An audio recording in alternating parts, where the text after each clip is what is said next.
बोलतात. मनी न धरवती धरिता ती कर्मे केली हनुमंता भक्तोत्तमा कपिनाथ श्रीराम सुख समर्थ बंधू उठवी.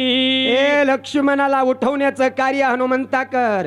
तू एवढा शूरवीर आहेस, जे काम तू केलीस ना ते माझ्या मुखातून सांगता येत नाही, सांगू शकत नाही. इतके महान कार्य हनुमंता तू केलेलं आहेस. आता बाकीचं काही या ठिकाणी मी बोलत नाही. माझा असणारा रामाचा बंधू लक्ष्मण आहे, त्याला उठवण्याचं कार्य हनुमंतराया करा अशी विनंती सुशन करतात. शीघ्र जावोनी आपण उदयान येता स्वभावन वेगी दिव्य औषधी ते आणून बंधू लक्ष्मण वाचवी. बघा त्या ठिकाणी सुशन वैद्यानं सांगायला सुरुवात केली, हनुमंता हे झाला तुझा पराक्रम आणि आता तुला जे मुद्द्याचं काम आहे ते सांगतो ऐक. आता काय करायचंय, आताच्या आता निघायचंय. सूर्य उगवायच्या अगोदर वल्ली आणायची आणि लक्ष्मण भैयाला उठवायचंय. हे कार्य हनुमंता तुझ्याकडे आहे असं सुशन वैद्य बोलतात. पूर्वी वीरे जांबुवंते तुझ लागी सांगितले होते त्याची जावनी द्रोणाद्वरिते दिव्य औषधी ते आणावे. हे हनुमंता, याच्या अगोदर तुला जांबुवंतांनी सांगितलं होतं. काय सांगितलं होतं? दिव्य औषधी द्रोणागिरी पर्वतावर आहेत आणि ते सांगितलेलं काम तुला आता करावं लागतंय. त्याची वेळ आली, त्याची या ठिकाणी घटिका आली, त्याच्यामुळे आताची आता जाय आणि द्रोणागिरी पर्वतावर असणारी दिव्य औषधीत ना आणि त्या घेऊन येण्याचं कार्य हनुमंता करा अशी विनंती सुशन करतात. त्या पर्वताच्या दक्षिण क्षिरी औषधी त्वरी एके त्याच्या नामाची कुसरी विस्तारी सांगेनो. सुशन डॉक्टर सर्व माहिती हनुमंताला देऊ लागलेले आहेत. सुशनाने सांगितलं द्रोणगिरी पर्वत आहे, त्याच्या दक्षिण दिशेला दिव्य औषधीत आणि त्या दिव्य औषधी कशा दिसतात, कसल्या आहेत ते सांगतो ऐक म्हणले.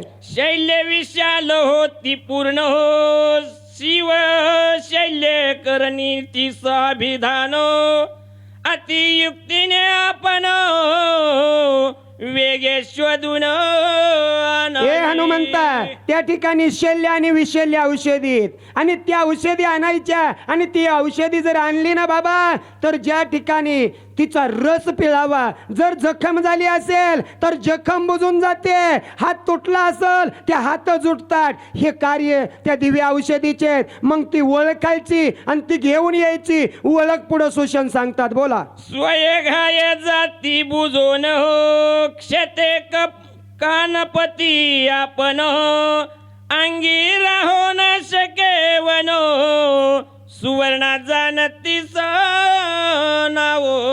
सुवर्ण नाव आहे, सुवर्ण त्या ठिकाणी तिचं कार्य काय आहे. ज्या वेळेस त्या ठिकाणी तलवार लागलेली असू द्या, त्याचा मासाचा गोळा बाजूला जायला गेलेला असू द्या, हाताचा चुराडा झालेला असू द्या, खिळखिळा झालेला असू द्या, ती दिव्य औषधी आणायची, चोळायची, रस पिळायचा. जशाच तशी जखम होते असं त्या ठिकाणी सुशन सांगतात. पाने शीतळ सुकुमार खुपोन शकती चंद्रकर फळे हिरवी सुंदर रक्तांबर फुले. हे हनुमंता, अरे ऐक म्हणले ऐक. त्याची पानं कसली आहेत, सतेज आहेत. त्याच्यावर सूर्य चंद्राचे किरण पण त्या ठिकाणी झळकत आहेत. इतकी त्या ठिकाणी तिची तेजावळी आहे आणि तिचे असणारे हिरवे गार असे फळ आहेत आणि फुलं लाल आहेत अशी ओळख सुशन वैद्य सांगतात. वाचवावया लक्ष्मण करावे सवे गगमन म्हणून धरले दोही चरण वेगी प्रयाण करावे. दिव्य औषधीची ओळख हनुमंतरायाला सांगितली आणि हनुमंतरायाच्या सुशेनानं घट्ट पाऊल धरले.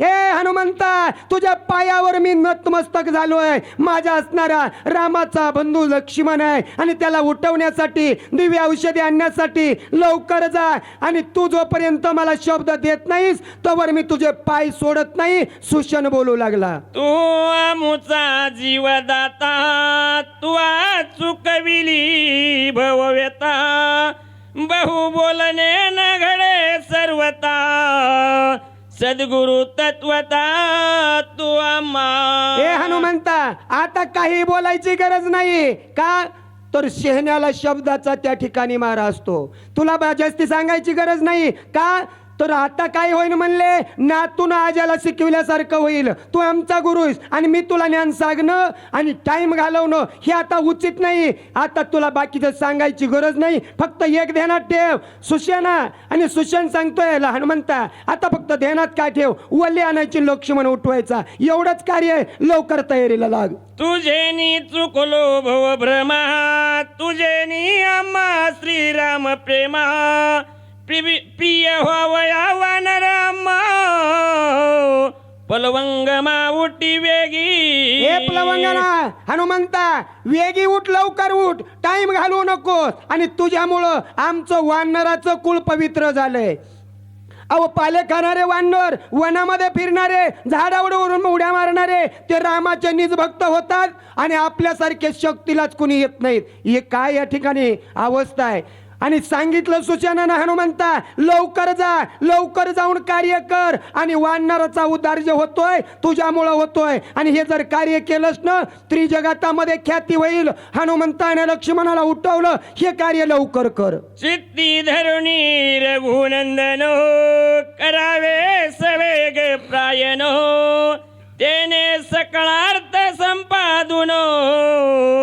विजयी होऊन येशील हे हनुमंता जे कार्याला जातोस ना ते कार्य तुझं निश्चित होईल आशीर्वाद सुषण डॉक्टर देतात पण काय कर सतत मुखामध्ये रामाचं नामस्मरण घे एक क्षण सुद्धा रामाचं नामस्मरण बंद नाही पडलं पाहिजे निश्चित कामाला यश येणार आहे सुषण बोलतात माझे स्वामी श्रीराम यासी माझे भक्ती सुखवान रासी ते मज सांगसी स्मरणासी ऐसे मानसी न मानावे बघा सुषण डॉक्टर बोलतात हनुमंता मी जे आता तुझा मोठेपणा सांगितलंय ना आणि हे सांगितलंय ना ह्याचा गर्व तुझ्या मनामध्ये येऊ देऊ नको हनुमंता ही वानराचा माझ्यामुळं रामाच्या जवळ गेलेत हे मनात गर्व येऊ देऊ नको अभिमान येऊ देऊ नको अभिमान आणि गर्व हा त्या ठिकाणी कार्याला नाडतोय असं त्या ठिकाणी सुषण वैद्य हनुमंतरायाला बोलतात